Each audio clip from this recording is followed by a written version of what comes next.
Mas isso só terá impacto mais tarde, não é? Porque até aqui estas medidas têm que ser tomadas, não é? Portanto, neste momento, o que já está. Por isso que eu digo, os primeiros 6 meses não vamos esperar nada, tem 7 até o mês de julho. Sim. Até o mês de julho. Isso já está. Não, isso já está. Portanto, as medidas que vão ser tomadas vai ter impacto mais agora para a frente. tem impacto só para a frente. Mas para a frente. E para trás já está. Portanto, e não se esqueçamos de outra coisa que tem-se vindo a apontar, que a despesa tem vindo a reduzir, mas a despesa tem vindo a reduzir menos do que aquilo que devia reduzir. Exatamente. Portanto, ela desceu, por despesa primária, cerca de 3,6%, quando devia ter descido 5,8%. Portanto, desceu metade, não é? Caiu metade do que aquilo devia ter caído. Portanto, ora, isto não se faz. E sabemos todos, em termos macroeconómicos, que estas medidas não têm efeito imediato, não é? Jorge Santos, ontem também o João Ferreira do Amaral referia que se calhar podíamos estar aqui a entrar num ciclo vicioso, ou seja, que a recessão gerava menos receita e que implicava mais austeridade e mais recessão a seguir. Isso é óbvio. Vamos lá ver. Já estamos... Esta Então, espiral... como é que paramos? Pois, no fundo, e aliás uma das coisas que se criticou as agências de rating foi essas, e os investidores internacionais, que era, por exemplo, olhar para aqui ou olhar para a Grécia e dizer, não, estes indivíduos têm um rácio do déficit e da dívida em relação ao PIB muito elevados, portanto, têm que consolidar as contas, mas para consolidar as contas, no fundo, tem que ter medidas recessivas, contracionistas, o que é óbvio. Portanto, eu diminuindo as despesas e eu aumentando as receitas do Estado, isso tem um efeito contracionista sobre a economia. Eles sabem isso e depois fazem umas contas. Já disse aqui também uma vez num programa que, quando falei com os indivíduos de um fundo de investimento dos Estados Unidos, que estava a falar comigo, e eles tinham consciência disso. Pois, está bem, têm que fazer isso, mas ao fazer isso vai diminuir o crescimento do produto. Se diminui o crescimento do produto, portanto, os rácios não muito dificilmente melhoram.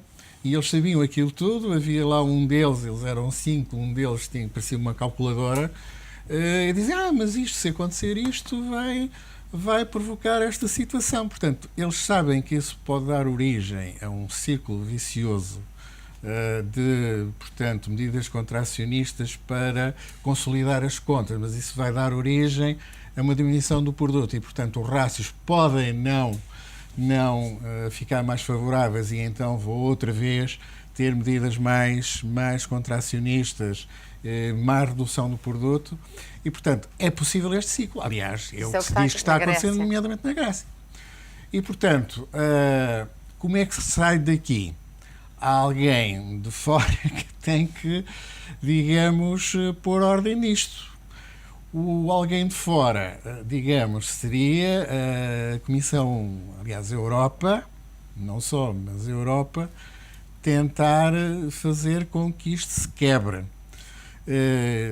Algumas pessoas dizem que essa atuação já deveria ter sido feita há mais tempo, que agora é cada vez mais difícil, mas corre-se de facto esse risco. E está-se a ver que, também já aqui nos programas atrás, vimos o que é que estava a acontecer à Grécia, depois passou para Portugal, e, digamos, o raciocínio que estava a ser feito pelos investidores internacionais e pelas agências de rating, viu-se na altura que aquilo era as tais profecias autorrealizáveis, que Portugal não tinha saída nenhuma, só por si não conseguíamos. Portanto, eles levaram Portugal a este limite e Portugal sozinho não conseguia sair dele. E, portanto, nós fomos forçados a isso. Se eles também se dedicarem à Espanha, eu não tenho dúvidas nenhumas que os espanhóis também não conseguem, portanto, chegam a uma situação mas esse é o cenário mais catastrófico, muito grave. Seja, e os italianos também, e os belgas também, não há soluções. E já estão a começar a meter-se também com os Estados Unidos. Portanto, há aqui um grande problema, digamos, dos mercados obrigacionistas e de dívida pública que tem que ser resolvido a nível mundial. Porque esta situação não é uma situação que, digamos, conduz a um equilíbrio de longo prazo. É uma situação que conduz a um desequilíbrio de longo prazo, uma situação relativamente explosiva. E isto tem que ser resolvido. a nível mundial. Os Estados Unidos já estão preocupados com a crise europeia, os próprios chineses já estão preocupados com a crise europeia, porque isto depois não se vai confinar à Europa. Quer dizer, nem se confina a Portugal, a Espanha, a Irlanda, etc., alastra para a Europa, alastra para a economia mundial. Já está a dizer que mesmo com toda a boa vontade do mundo, este governo não vai fazer... Não, este governo, vamos lá ver, milagres. este governo, de certa maneira, até está numa situação relativamente confortável pelo seguinte: eu, se fosse governo, é evidente que eu iria, e eu julgo que é a estratégia que eles têm, cumprir à risca o memorando de entendimento. Aliás, não há outra hipótese. E eventualmente até fazer mais ainda. Agora, eu julgo que eles têm consciência. Bem, por um lado, que a economia portuguesa está em recessão e vai continuar.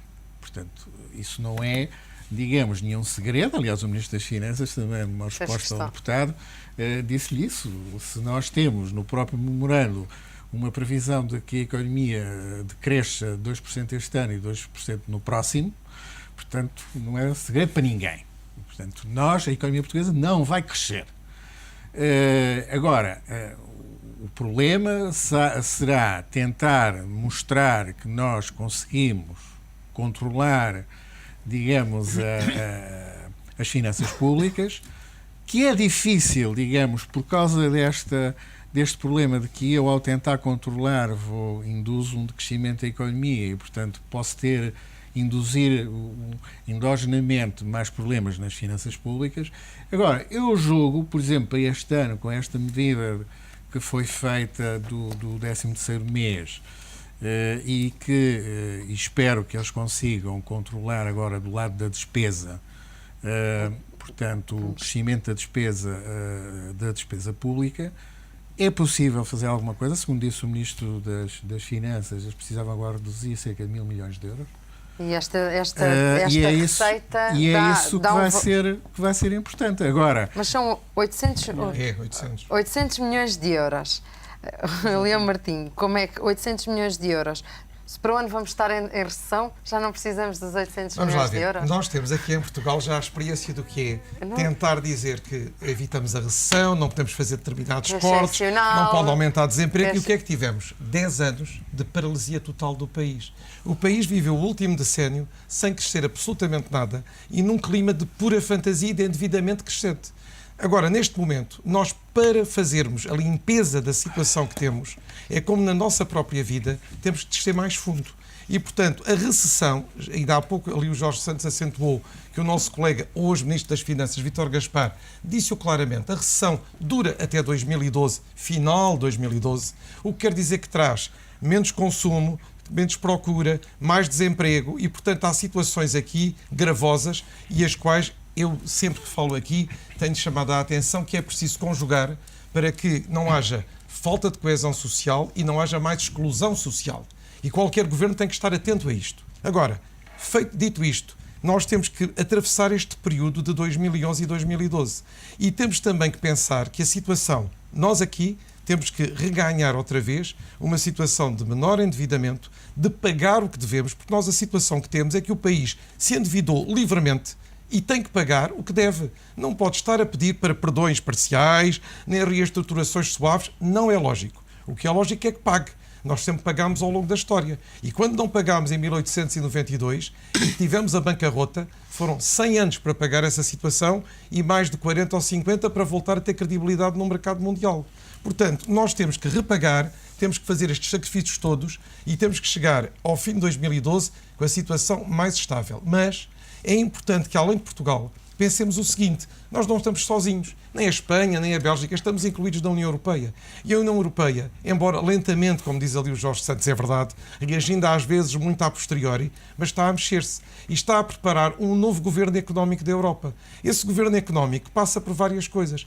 Passa pelas tais eurobonds que são tão faladas, é verdade, mas passa também por ter um orçamento europeu, por ter um Ministro das Finanças europeu e por caminhar numa certa maior federação dos países. Por ter países mais condicionados. Não são mais condicionados, são países que ou estão dentro de um clube, que é a União Europeia, ou estão fora. E têm regras, ou então estão fora.